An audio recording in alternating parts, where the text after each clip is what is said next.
What if paradise was closer than you ever imagined, and no passport was needed? These hidden gems are scattered across America's coastlines and lakes, offering breathtaking views, rich history, and local culture without the tourist traps. And you don't even need a passport. From the misty shores of the Pacific Northwest to the sun-soaked islets of the Gulf, we'll uncover some of the most underrated and virtually unknown U.S. islands you can explore without crossing an international border. Today, we are exploring 6 hidden gems scattered across America's coastlines and lakes. We literally spent thousands of hours researching to find the absolute best islands right in your backyard. For the next few minutes, I'll be your personal tour guide. We'll show you places you probably never knew existed, where to go, what to do, and how to experience these places like a local, not a tourist. So, buckle up. You'll have a brand new bucket list by the end. You won't believe these places are in the United States. Let's get into it. Alright, kicking things off, we are heading to the coast of Georgia to find our first island. This is Cumberland Island, a protected national seashore, and when I say untouched, I mean it. The first thing that will blow your mind when you step off the ferry are the wild horses. Yes, actual wild horses roaming freely on the beaches and under the ancient oak trees. The beaches stretch for over 17 miles, and most of the time, you'll have them all to yourself. It's just you, the sand, and the sound of the waves crashing. Beyond the nature, Cumberland Island is packed with history. We explored the Dungeness ruins, the remains of a massive Gilded Age mansion. Walking through these skeletal stone walls feels like you're in an old movie. Because this is a national seashore, the focus here is entirely on preservation. You have to pack in everything you need, food, water, everything, and pack it all out. It's all about the leave no trace ethic. Imagine setting up your tent, watching the sunset over the marsh, and then falling asleep under a sky with zero light pollution. The stars are insane. For our second island, we've flown all the way across the country to the Pacific Northwest. Welcome to the San Juan Islands in Washington State. The second you get on the ferry from the mainland, you feel the pace of life slow down. This place is famous for one massive reason: orcas. One of the best places on Earth to see killer whales in the wild. We rented some kayaks and paddled out into the Sound. There is nothing that can prepare you for the moment you see that iconic black fin slice through the water. But the San Juans are more than just whale watching. The islands are covered in incredible lavender fields. It's the most calming thing ever. They're a haven for artists and creatives. We explored Friday Harbor, quirky art galleries and cozy bookstores. We hiked through Moran State Park up to Mount Constitution. From the top, you get this insane 360-degree view of the archipelago, with Mount Baker looming in the distance. The community here is focused on sustainable green living, farmers markets, wellness retreats, and a slower pace. If you need to reset your soul, this is where you go. It's about quiet exploration and connecting with nature on a deeper level. Our third island takes us to a place that feels like it's been completely frozen in time: Mackinac Island. And this place has one very, very strict rule. There are absolutely no cars allowed. Mackinac Island is world famous for its fudge. There are over a dozen fudge shops where you can watch them make it on huge marble slabs. We challenged ourselves to try a piece from every single shop.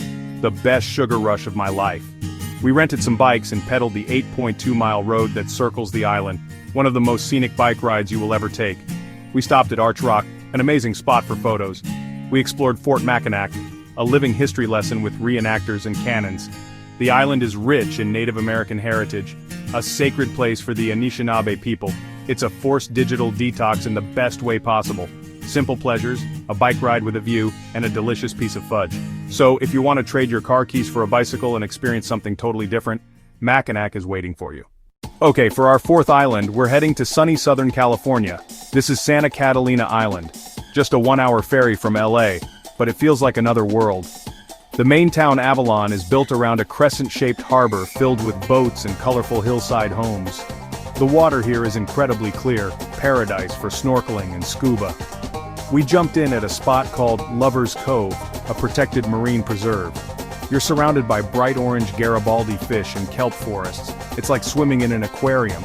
If you're an adrenaline junkie, we signed up for the Zipline Eco Tour, flying over canyons with insane ocean views. The island is focused on conservation.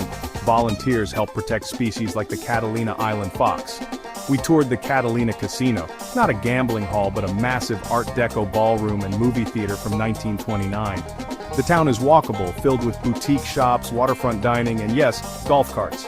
Santa Catalina mixes natural beauty, adventure, and old-school glamour, the perfect weekend escape off the coast of LA. Get ready for our fifth location, the shores of Lake Superior. We're exploring the Apostle Islands in Wisconsin. This archipelago of 21 islands is famous for its incredible sandstone sea caves carved by the lake. In summer you can kayak right into them, paddling through massive archways and hidden chambers. The sound of the water echoing inside the caves is unforgettable. It feels like exploring a lost world. In winter, when conditions are right, these caves transform into breathtaking ice caves. You can walk across the frozen lake to explore them. The cliffs freeze into giant icicles and frozen waterfalls, otherworldly ice sculptures. These islands are sacred land for the Ojibwe people. You can feel the history and reverence when you're here. We took a ferry to Stockton Island and hiked through pristine forests to secluded singing sand beaches. The sand actually squeaks underfoot. Whether kayaking the caves in summer or walking into ice caves in winter, the Apostle Islands are a Midwest wonder most people don't expect. For our final island, we're heading to the Chesapeake Bay in Virginia to visit a place as fascinating as it is fragile, Tangier Island. This is Tangier Island, one of the most unique communities in America. The people here are watermen. They make their living almost entirely from crabbing. The island is so isolated it has a unique dialect, a preserved Elizabethan-style accent. Listening to a local speak is an experience, but there's a serious reason we're here. Tangier Island is disappearing. Coastal erosion and rising sea levels are literally washing it away. You can see sandbags and improvised barriers everywhere, but scientists predict the island could be uninhabitable within decades. Despite the threat, the community's resilience is incredible. Neighbors helping each other, preserving traditions.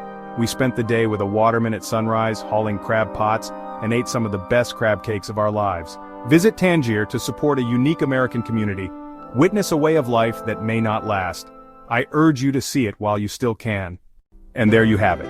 6 of the most incredible, mind-blowing islands in the United States that you can visit without a passport. Which island would you visit first? Drop your favorite in the comments below.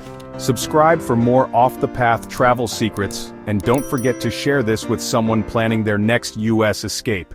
Thanks for watching.